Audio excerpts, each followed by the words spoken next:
नमस्कार विद्यार्थियों, हम पढ़ रहे हैं एमए फाइनल के पंचम प्रश्न पत्र में शिशुपाल वधम का द्वितीय श्लोक है विद्यार्थियों। और जब ये श्लोक आ जाएगा तब आप व्याख्या करेंगे। तो ये जो श्लोक है, सबसे पहले तो आप क्या करेंगे, संदर्भ लिखेंगे और संदर्भ में आप लिखेंगे प्रस्तुत श्लोक महाकवि माघ विरचित शिशुपाल वधम के प्रथम सर्ग से अवतरित है।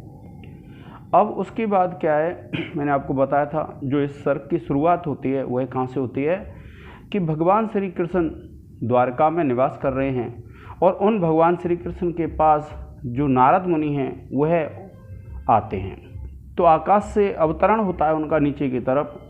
तो उसके विषय में इसमें श्लोक में बताया। तो आप जब प्रसंग लिखेंगे तो प्रसंग में लिखेंगे आप इस श्लोक में आकाश से उतरते हुए नारद जी का वर्णन करते हुए कवि माघ कहते हैं। फिर आप व्याख्या करेंगे। अब देखिए व्याख्या क्या है, क्या कहते हैं कि गतं तिरश्चीनम अनुसारथे। अनुसारथे कहते हैं विद्यार्थियों सूर्य को। तो गतम माने जाता है या गति होती है, तिरश्चीन माने तिरछी, क्योंकि सूर्य ऐसे घूमता है। तो उसने क्या कहा, गतम तिरश्चीनम अनुसारथे, कि जो सूर्य होता है उसकी गति कैसी होती है, तिरछी होती है। और हविर्भुज कहते हैं विद्यार्थियों अग्नि को। तो प्रसिद्धम ऊर्ध्वज्वलनम, कि प्रसिद्ध है, ऊर्ध्व माने ऊपर की तरफ, ज्वलनम जलना किसका, हविर्भुज अग्नि का। यानी अग्नि जब जलती है तो उसकी लौ कहाँ जाती है, तो उसका तेज कहाँ जाता है, ऊपर की तरफ। तो इसने क्या कहा, प्रसिद्धम ऊर्ध्वज्वलनम हविर्भुज, कि जो हविर्भुज है, जो अग्नि है वह ऊपर की तरफ जाती है। और पतति अधोधाम विसारी सर्वतः, कि पतति माने गिर रहा है यानी नीचे आ रहा है, धाम माने तेज, विसारी सर्वतः जो चारों तरफ फैला हुआ है ऐसा तेज नीचे आ रहा है। किम एतदिति, किम एतदिति यह क्या है, आकुलम इच्छितम जनैः, आकुलम माने व्याकुल होकर के, इच्छितम माने देखा गया, जनैः माने मनुष्यों के द्वारा। तो यह जो जनैः आया है विद्यार्थी वो किसके लिए आया है, यह आया है द्वारकावासी निवासियों के लिए। तो जब आप व्याख्या करेंगे तो क्या करेंगे, देखिए आप लिखेंगे कि इस श्लोक में जब नारद जी नीचे आ रहे थे, तो नारद जी जब द्वारका की तरफ आ रहे थे तो जनैः यानी जो द्वारका के निवासी थे उन्होंने जब देखा तो द्वारका के निवासियों ने क्या देखा कि जो सूर्य है, सूर्य की गति तो तिरछी होती है यानी तिरछी गति करता है। और हविर्भुज जो अग्नि होती है वह अग्नि जलने पर ऊपर की तरफ जाती है। किंतु यह जो तेज है जो संपूर्ण रूप से फैला हुआ है, चारों तरफ फैला हुआ है, यह नीचे आ रहा है। यह क्या है, ऐसा व्याकुल होकर के जनैः यानी द्वारका के जो निवासी थे उन्होंने नारद मुनि को देखा। इतना सा वर्णन है विद्यार्थी इसमें। क्या कि पहले तो उनके संशय हुआ कि सूर्य की तो गति तिरछी होती है, तो इसमें यही कहा है कि सूर्य की गति तो तिरछी होती है और अग्नि का ऊपर की ओर जलना प्रसिद्ध है, परंतु यह तो सब ओर फैलने वाला तेज नीचे की ओर गिर रहा है, यह क्या है। इस प्रकार द्वारकावासी लोगों ने व्याकुलता पूर्वक देखा। अब देखिए ये जब व्याख्या कर देंगे तो आप क्या करेंगे विद्यार्थियों, इसमें विशेष लिखेंगे। और विशेष लिखेंगे जब व्याख्या हो जाएगी, अगला पॉइंट क्या होता है आपका, विशेष का होता है। और जब आपका अगला पॉइंट विशेष का होता है तो मैंने आपको बताया था सबसे पहला पॉइंट लिखेंगे आप कि इस पद्य में वंशस्थ छंद है। दूसरा पॉइंट लिखेंगे विद्यार्थियों, आप लिखेंगे इस पद्य में व्यतिरेक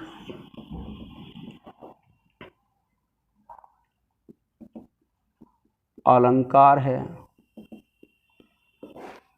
और ये दो बिंदु लिखने के बाद फिर आप ऐसा करेंगे कि आप लिखेंगे यहाँ व्याकरण टिप्पणी। अब व्याकरण टिप्पणी में देखिए, मान लो आप पहली व्याकरण टिप्पणी लिख दें, जनह्य लिख दिया आपने, तो आप लिखेंगे जनह्य, आप लिखेंगे जन शब्द तृतीया विभक्ति बहुवचन। दूसरी जो व्याकरण टिप्पणी लिखेंगे, देखो ये है, आप गतम देखेंगे तो गतम में क्या है, गम धातु है, कत प्रत्यय है, तो आप लिखेंगे गतम और आप लिखेंगे गम धातु प्लस त प्रत्यय।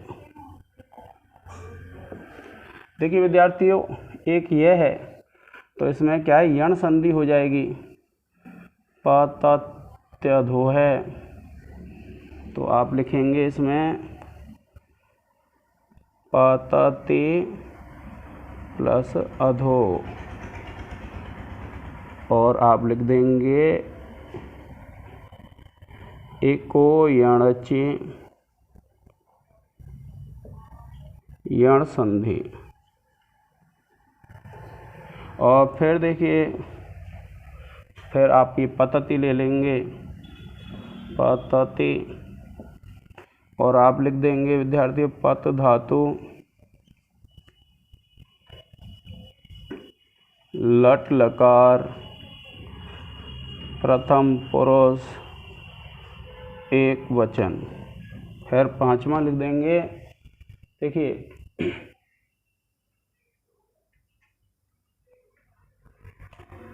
हविर्भुज,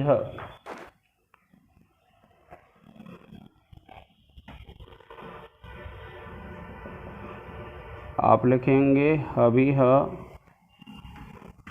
प्लस भुजः, और आप लिख देंगे विद्यार्थियों यहाँ विसर्ग संधि।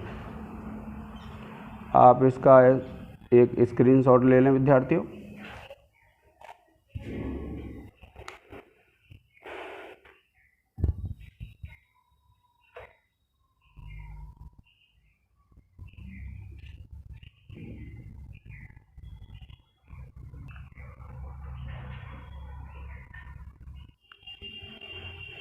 अब देखिए विद्यार्थियों कि यह हमारा तीसरा श्लोक है।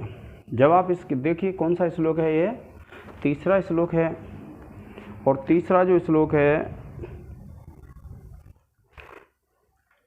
तो इसमें क्या कहा गया है कि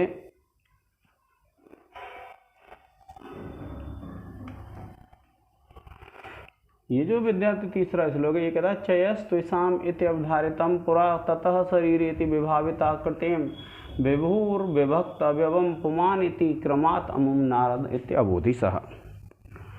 ये क्या है, जब नारद जी ऊपर से नीचे आ रहे थे, तो नीचे जब आ रहे थे तो क्या होता है कि भगवान श्री कृष्ण को देख रहे थे।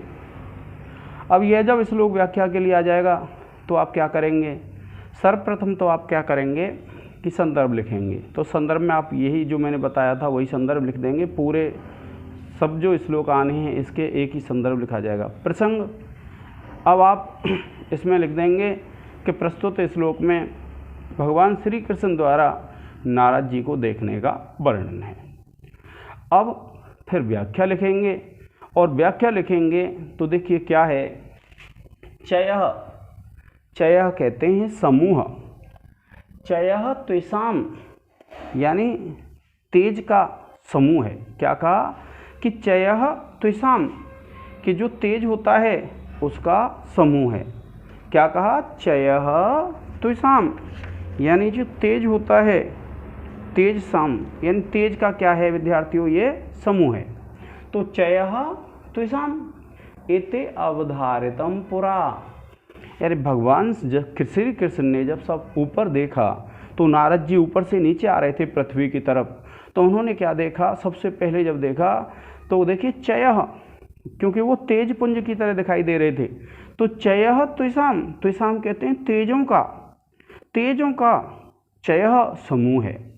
क्या कहा, चयः त्विषाम इति अवधारितम, कि यह तेजों का समूह है, ऐसा निर्णय किया पुरा माने पहले।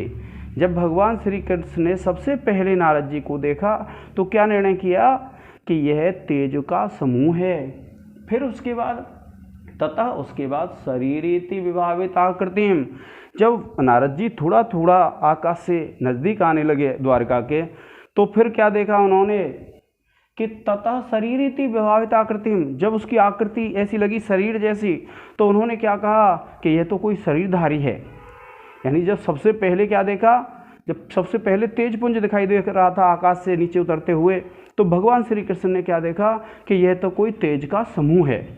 फिर जब नीचे धीरे धीरे आए तो वस्तु की आकृति सी दिखाई देने लगी, तो क्या कहते हैं, तथा उसके बाद शरीरेति विभावित आकृतिम, उसकी आकृति को देख करके ऐसा प्रतीत हुआ उनको, भगवान श्री कृष्ण को, यह तो क्या है, कोई शरीर है। और विभुव विभक्त अव्यवम पुमान, पुमान कहते हैं पुरुष। फिर क्या हुआ, जैसे जैसे नीचे आए नारद जी तो विभुव विभक्त अव्यवम, फिर क्या है, उनके अवयव दिखाई देने लग गए, शरीर के जो अंग के अवयव थे वह दिखाई देने लग गए, जैसे नज़दीक आ गए। और फिर उन्होंने क्या कहा, पुमान, यह तो पुरुष है। भगवान श्री कृष्ण को क्या ज्ञात हुआ कि यह तो कोई पुरुष है। और क्रमाद अमुम नारद इति अबोधि सह, इस प्रकार से अमुम नारद इति, यह तो नारद हैं, अबोधि जान लिया, सह उन्होंने, यानी भगवान श्री कृष्ण ने, यानी इस क्रम से भगवान श्री कृष्ण ने क्या जान लिया कि यह तो क्या है, नारद मुनि हैं। आ गया विद्यार्थियों आपकी समझ में कि जब ऊपर से नारद मुनि पृथ्वी लोक की तरफ आ रहे थे, तो भगवान श्री कृष्ण ने जब नारद मुनि को सबसे पहले देखा तो क्या देखा कि यह तो क्या है, एक तेज का समूह है। उसके बाद जैसे जैसे नारद मुनि नीचे आते गए, और नीचे जब आते गए नारद मुनि, तो फिर क्या है, उनको ये निश्चित हुआ कि भाई ये तो कोई शरीर है, शरीर दिखाई देने लगा उसको देख करके, आकृति को देख करके। और फिर और जैसे नीचे आए, द्वारका के समीप आए नारद मुनि, तो फिर भगवान श्री कृष्ण को उनके अवयवों को देख के, जिसमें अवयव स्पष्ट दिखाई दे रहे, तो ये पता चला कि यह कोई पुरुष है। और जब नारद मुनि और ज़्यादा नज़दीक आ गए द्वारका के, तो फिर उसको देख करके भगवान श्री कृष्ण को यह पता चला कि यह तो नारद मुनि हैं। तो इस प्रकार से आप व्याख्या कर देंगे। और फिर देखिए वंशस्थ ही छंद रहेगा विद्यार्थियों, इसमें काव्यलिंग अलंकार है। कौन सा अलंकार है, काव्यलिंग। तो आप लिख देंगे काव्यलिंग अलंकार है। फिर आप व्याकरण लिख देंगे, व्याकरण टिप्पणी हो जाएंगी। अब व्याकरण टिप्पणी में देखिए पहली लिख लेते हैं, देखिए जैसे इत्यबोधि है,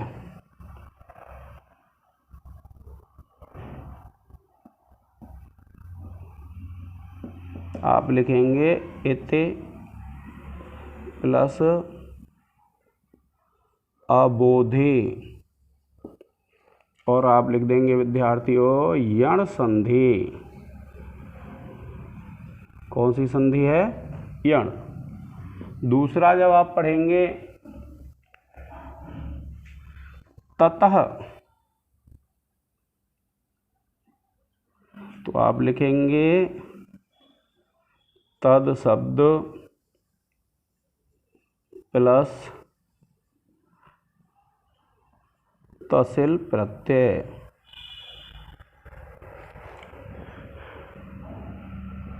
फिर देखिए अमुम है,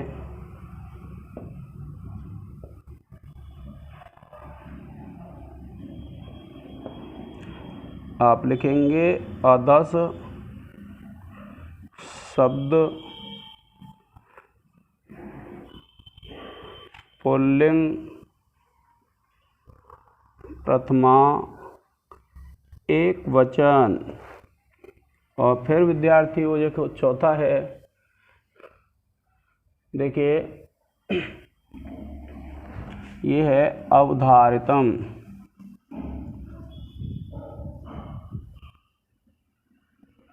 तो आप लिखेंगे अब प्लस ध्री प्लस ऋच प्लस त। और फिर पांचवा है विद्यार्थियों विभुर विभक्तावयवम।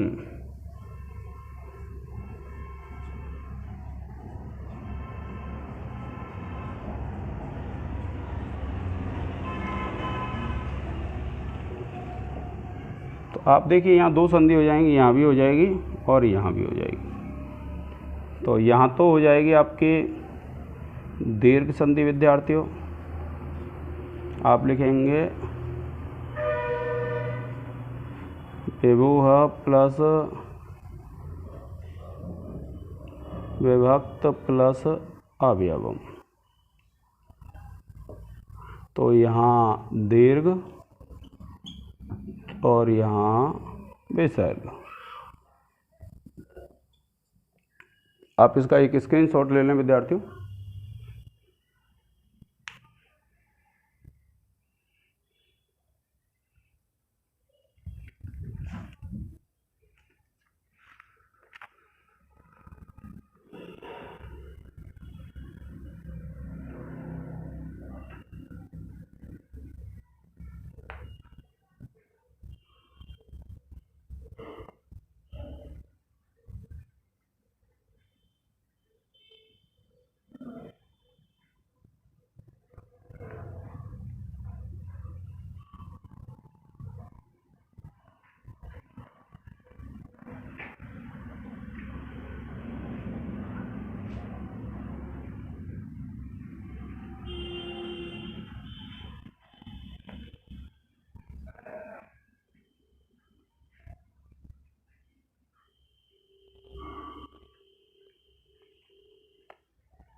ठीक है विद्यार्थियों, तो आज के इस लेक्चर में इतना ही। चलो एक श्लोक और कर लेते हैं। देखिए विद्यार्थियों, ये श्लोक है आपका कि नवान अधो अधो, क्या है, नवान अधो अधो बृहतः पयोधरान सुमूढ़ कर्पूर पराग पांडुरम क्षणम क्षणोत्क्षिप्त गजेंद्र कृतना स्फुटोपम भूतिसितेन शंभुना। यह श्लोक है विद्यार्थियों। अब इसमें भी क्या है, नारद जी का ही वर्णन चल रहा है, तो आप ये लिखेंगे कि कभी इस श्लोक में प्रसंग बता रहा हूँ मैं, संदर्भ तो वही रहेगा कि कभी माघ। इस श्लोक में नारद मुनि का वर्णन करते हुए कहते हैं। तो देखिए कि नवान कहते हैं नए नए, कि नवान माने नए नए, अधो अधो, अधो अधो कहते हैं नीचे नीचे, अधो अधो नीचे नीचे। पयोधरान, पयोधर कहते हैं, पय कहते हैं जल को, धर कहते हैं धारण करने वाले, यानी बादल, यानी जो जल को धारण करने वाले होते हैं। समूढ़ कर्पूर पराग, कि समूढ़ कर्पूर पराग, यानी जो कर्पूर होता है, जो कपूर होता है, कपूर कैसा होता है विद्यार्थियों, कपूर होता है श्वेत रंग का। तो समूढ़ कर्पूर पराग, तो जो कर्पूर होता है वो कैसे होता है, श्वेत रंग का होता है। तो फिर क्या कहते हैं, पांडुरम, यानी पराग के समान, पांडुर, पांडुर कहते हैं श्वेत रंग का। तो क्या कहते हैं कि समूढ़ कर्पूर पराग, यानी समूढ़ कर्पूर पराग का तात्पर्य है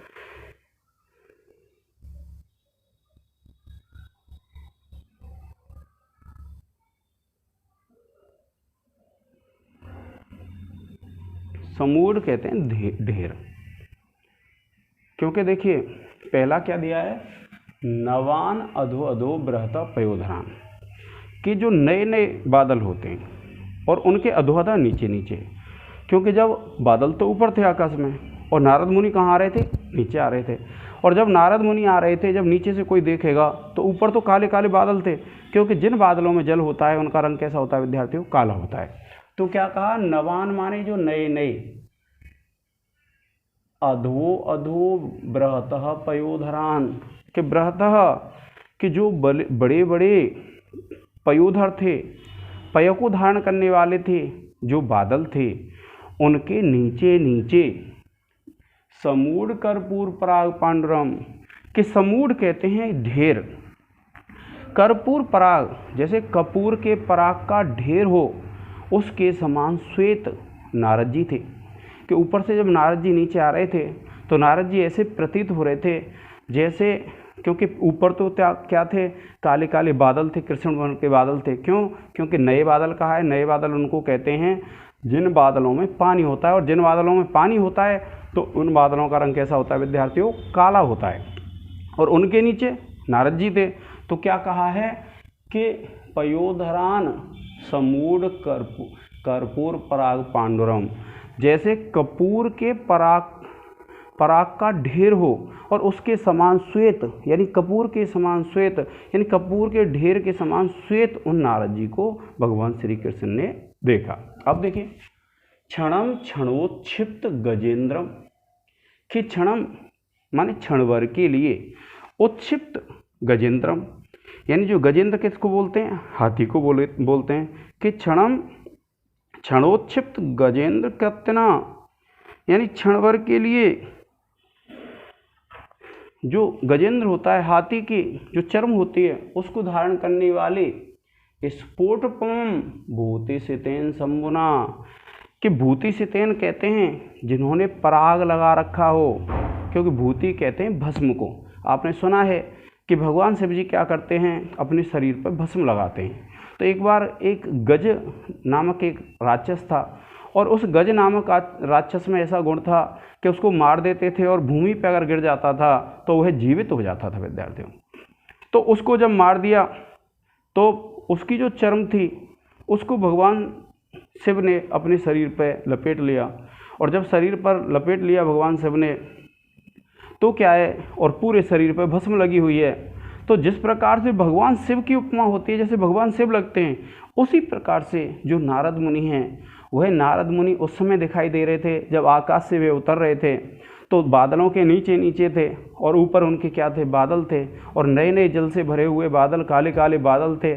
और उन बादलों से जब नारद मुनि नीचे पृथ्वी की तरफ आ रहे थे, द्वारिका पर आ रहे थे भगवान श्री कृष्ण से मिलने, तब उन्होंने क्या देखा कि जब नीचे से देखा तो ऐसे लग रहे थे नारद मुनि काले बादलों के नीचे जैसे कोई कपूर का ढेर हो, और उसके समान श्वेत वर्ण के नारद मुनि लग रहे थे।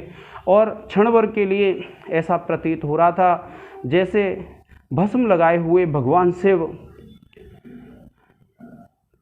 हों। क्यों? क्योंकि भगवान शिव के शरीर पर गज चर्म होती है, गज का रंग भी क्या होता है? काला होता है, और संपूर्ण शरीर पर भस्म लगी होती है, भस्म का रंग श्वेत होता है। तो ऐसी उपमा वाले वह नारद मुनि हुए। तो आपको ध्यान रखना है विद्यार्थियों। तो क्या है, देखिए क्या कहते हैं। अब जब यहाँ से हम पढ़ेंगे तो अगले जो 7 श्लोक हम पढ़ने वाले हैं उसमें नारद जी का वर्णन है विद्यार्थियों। अब देखिए, नवीन जल पूर्ण होने से कृष्ण वर्ण वाले बड़े बड़े बादलों से नीचे स्थित ढेर किए हुए या पिसे हुए कर्पूर की धूलि के समान श्वेत वर्ण, अतएव तांडव के समय अपने ऊपर हाथी के चर्म को ओढ़े हुए तथा भस्म पोतने से शुभ्र वर्ण वाले शिव जी के समान प्रतीत होने वाले नारद मुनि को भगवान श्री कृष्ण ने पहचान लिया। अब देखिए, इसमें आपको पता है तो आप लिख देंगे इसमें किससे उपमा, इसमें अलंकार है आपका उपमा अलंकार। क्यों? क्योंकि इसमें उपमा दी गई है।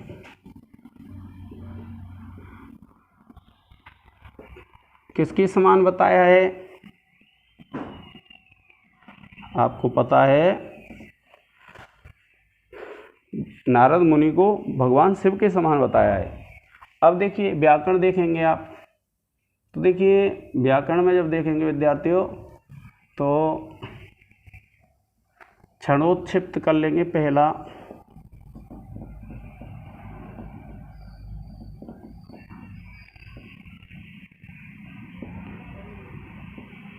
क्षण प्लस उत्क्षिप्त आप लिख देंगे विद्यार्थियों गुण संधि। उसके बाद दूसरा है स्फुट, देखिए अधो अधो,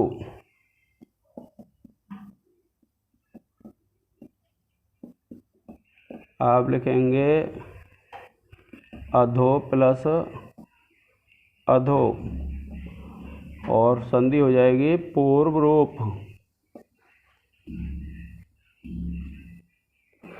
फिर उसके बाद विद्यार्थियों तीसरा है गजेंद्र।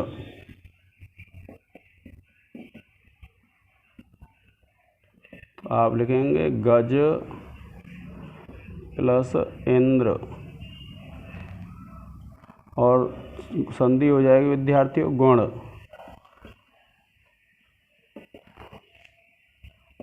फिर है देखिए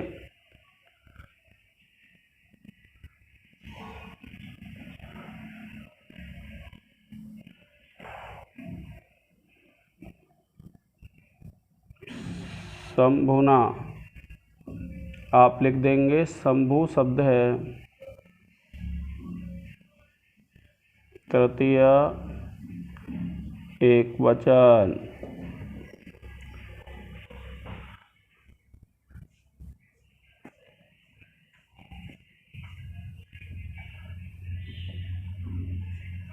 पयोधरान आप लिखेंगे पयोधर।